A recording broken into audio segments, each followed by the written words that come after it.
In this episode, we're talking about how screen printed heat transfers are actually made. Back to the basics. Good.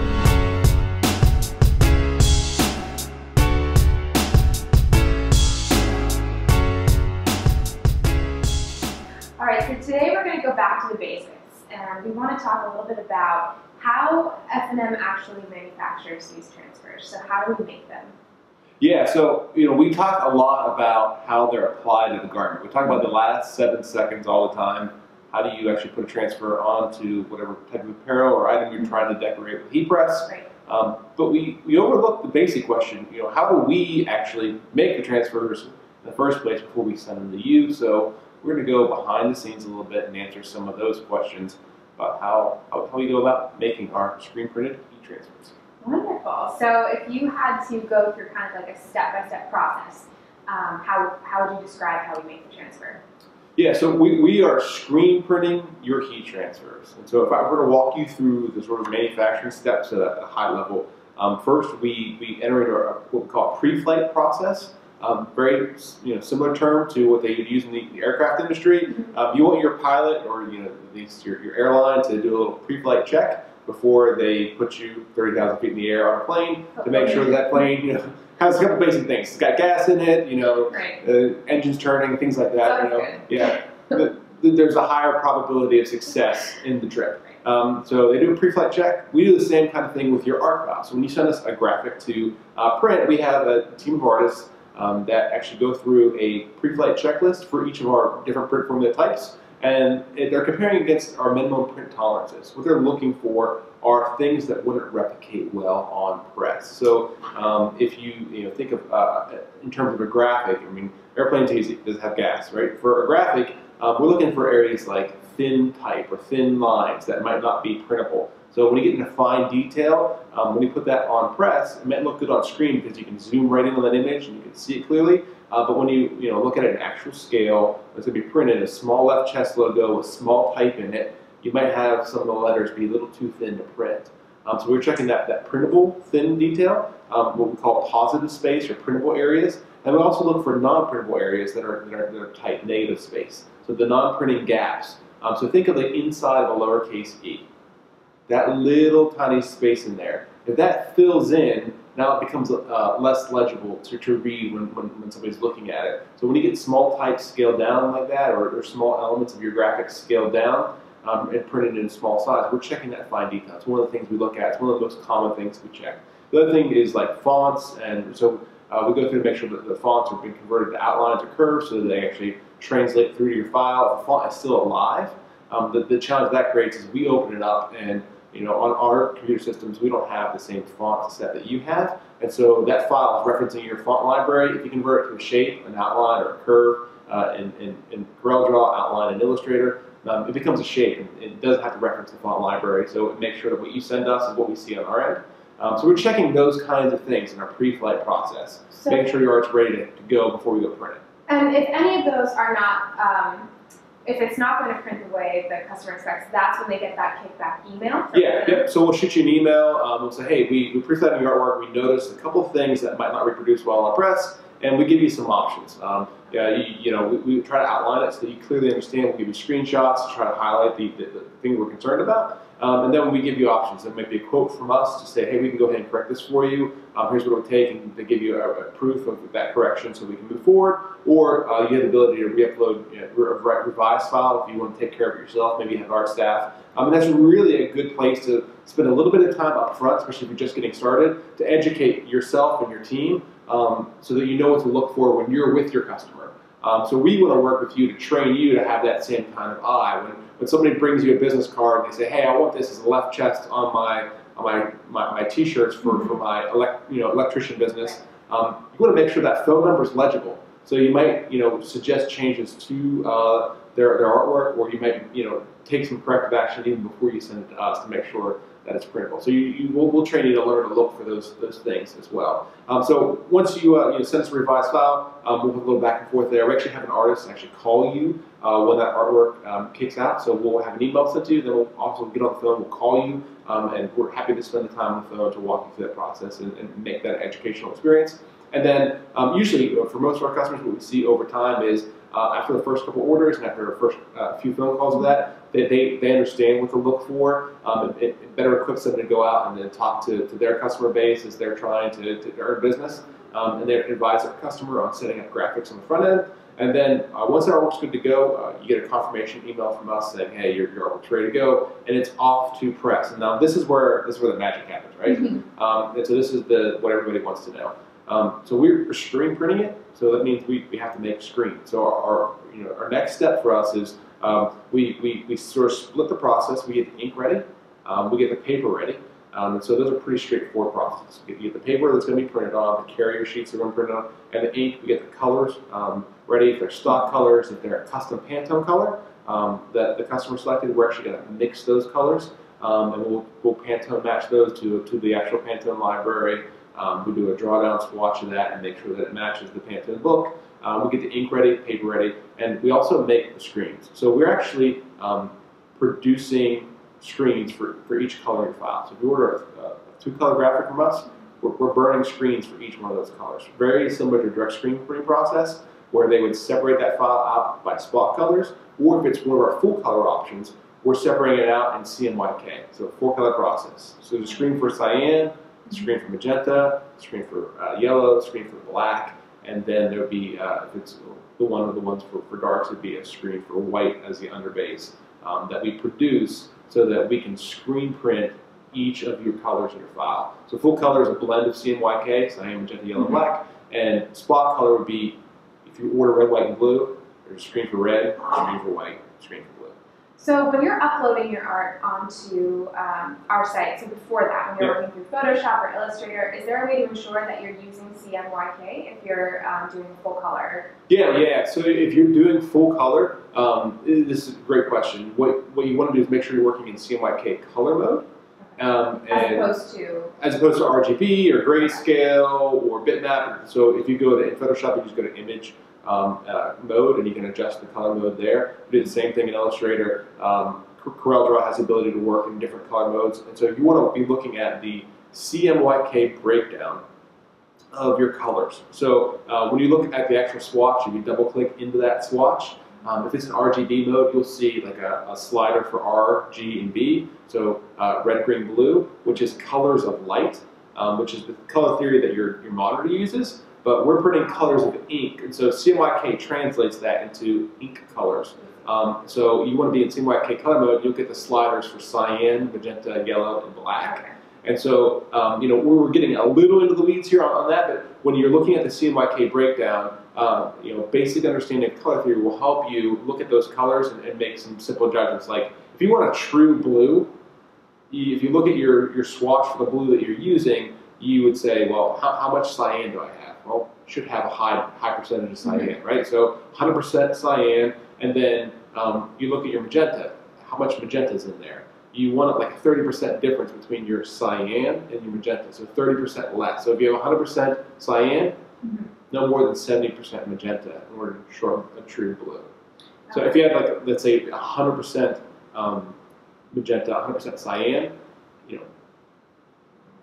pink and blue make purple, right? And so you don't want those to mix together and become purple on press. So this is how you learn to translate between your color monitor, what you see on your screen, and what actually gets produced when we mix it. And so if you think of how that screen then gets made, on the cyan screen, if it's 100%, you'd have a solid dose of cyan there, right? We would output that cyan, it'd be 100%. But the magenta at 70% would be half tone. So it'd be a dot pattern or a half tone pattern. So we're not laying down a full load of cyan. And then when those two colors mix together on press and when you apply them, that's where you get that shade of blue that you're looking for by those two colors blending together in full color process. Okay, so that's how you're creating those detailed full color images. Yep. And so we've actually we've produced a tool that's available for people to buy. That is the Pantone books. We take the top Pantone colors and we've printed them in CMYK,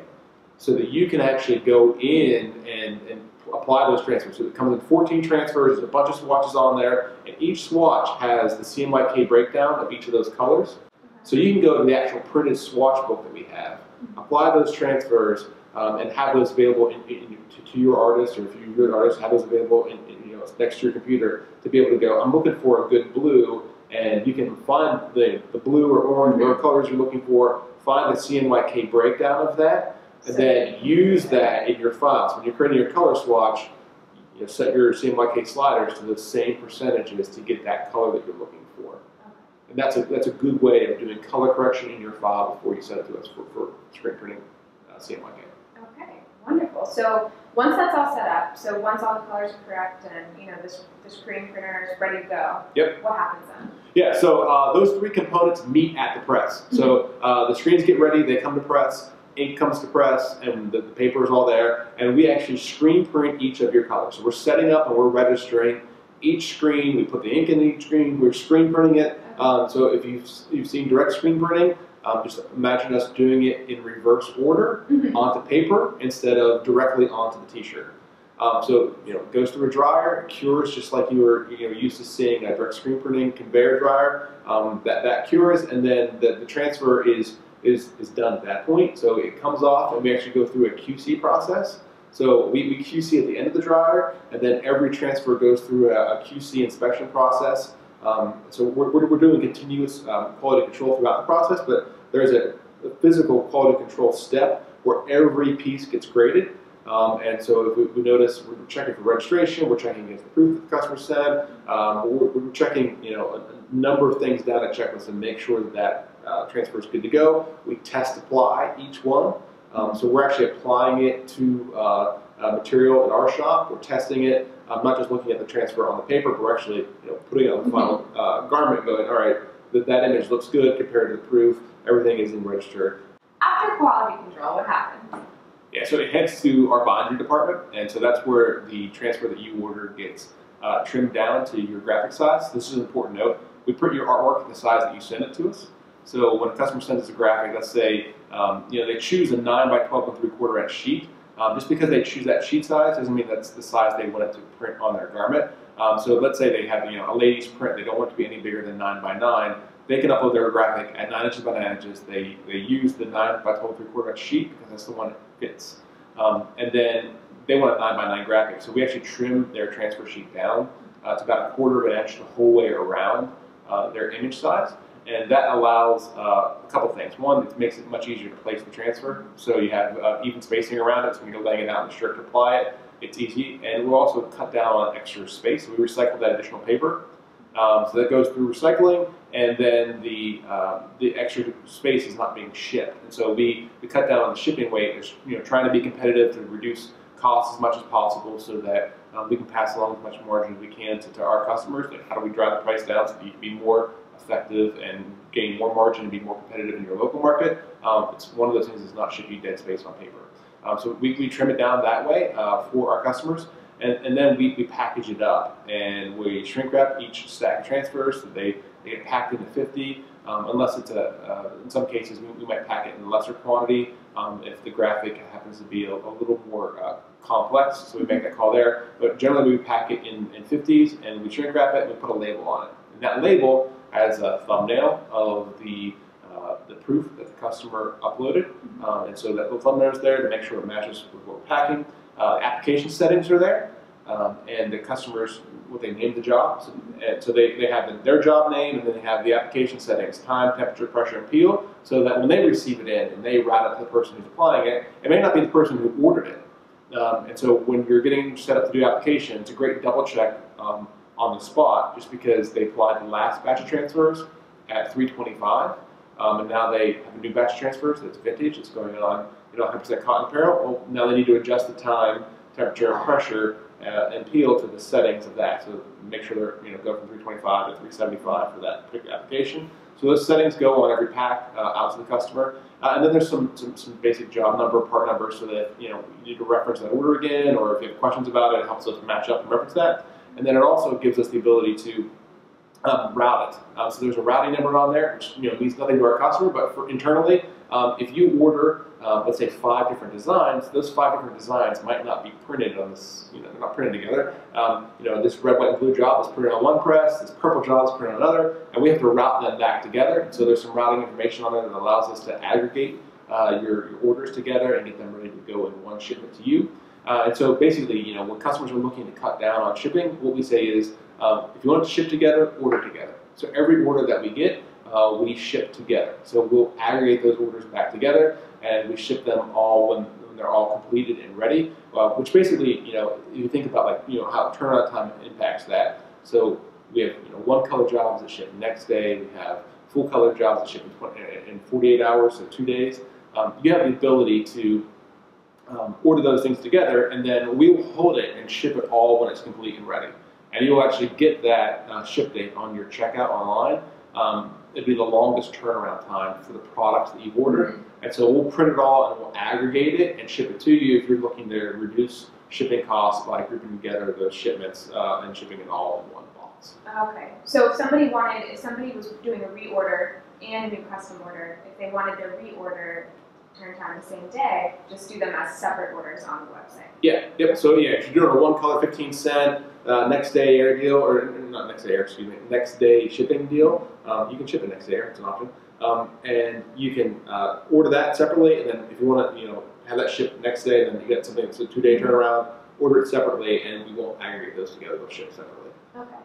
Yep, absolutely, and that's also a great thing to do if you're thinking of let's say you have art that is good to go and it's going to fly through, and let's say you have a graphic that is crazy complex and I don't know if this is going to print well. You might want to order those separately so that we let the one flow through the shop, and the one that has questions on it, we have time to go back and forth and it's not holding up your other jobs. Okay, perfect. So a follow-up on the actual process that we just discussed. Yeah. Is this process different from other heat applied graphics? So for instance, if someone's doing inkjet or CAD-CAM? Yeah, absolutely. So just because something is a heat transfer doesn't mean it's the same product. Heat transfer is a broad industry term used for products that are heat applied onto apparel or other items using a heat press. And so the things you mentioned inkjet or laser jet, those are digital transfer processes. And you'll hear it called a digital transfer at times. Basically what that is there's a paper that has a coating on it, usually it's a polyester coating, that receives the ink, whether it's coming from an inkjet printer or a laser jet printer, so like your desktop printer, where you would run it through like an HP and you would get that ink printed onto that carrier, onto that coating, and then that coating transfers off of the paper and encapsulates the ink and transfers it onto your item. That is really a hobby type of application. You can go to Marshall's, Marshall's, sorry, I'm not familiar in this space. Michael's, yeah, that's the place. Like those craft Joanne fabrics. I think Walmart has a section where they have like yarn and wedding stuff and that. So you can head there and pick up some inkjet paper. It's cool for a weekend project. It's cool for something to do with your kids. It's very, very hobby type of application. For some crafts, non-wearable items, it might make, if you're trying to get a graphic on something, it's not wearable, it doesn't need to have long-term durability. Not going to go through the wash and dry. Yeah. But for commercial applications, really not your best bet. The cost of the ink, the durability of the product, it's not really designed to be something that supports an apparel business. If you're decorating apparel and you're selling to other people, inkjet transfers, laser jet transfers, not the way to go. Hobby type of application. So how about CAD-CUT? All right, so CAD-CUT is, CAD-CUT's different. So CAD-CUT is generally a vinyl or film. So you use the term vinyl, it's an old school term. So if you've been in the industry for more than 10 years, you'd say vinyl. If you're a youngin', you'd say film. And you call it CAD-CUT. And basically that means that it goes through a plotter or a cutter. And you load the material up. So the vinyl material, the film, it comes on a roll. And that roll goes through the machine. The machine actually cuts out the graphic. So it goes through with a knife or with a laser, and it'll cut out the outline of the graphic. And then you actually have to go in and weed away the excess. So the non-printing area, you actually weed that out. You pick it out, you can discard that. And then the printing area, you make a transfer out of that. But with vinyl or film, in CAD-CUT, you have to do that with every layer of color in your file. So red, white, and blue, you load up red film, you cut it, you weed it, you get your transfer ready. You load up your blue, you cut it, you weed it, you get your transfer ready. You load up I forget where it was, red, white. You load up your white, you cut it, you weed it, you get that ready. Now you have 3 transfers. You apply the first one, the second one, the third one. You got to be paying attention with your graphic because you're stacking those. Mm-hmm. So you got to make sure you're doing it in the right order so that your graphic looks right when you stack them together. So it's 3 different applications. So that is a commercial type of decoration. People use CAD-CUT commercially. It's a good solution. It's a great solution for one-offs and personalization. If you think of the curve of quantities of, where you start off of 1, I need 1 of an item, I need 2 of an item, 3, so onesie twosies, CAD-CUT's great.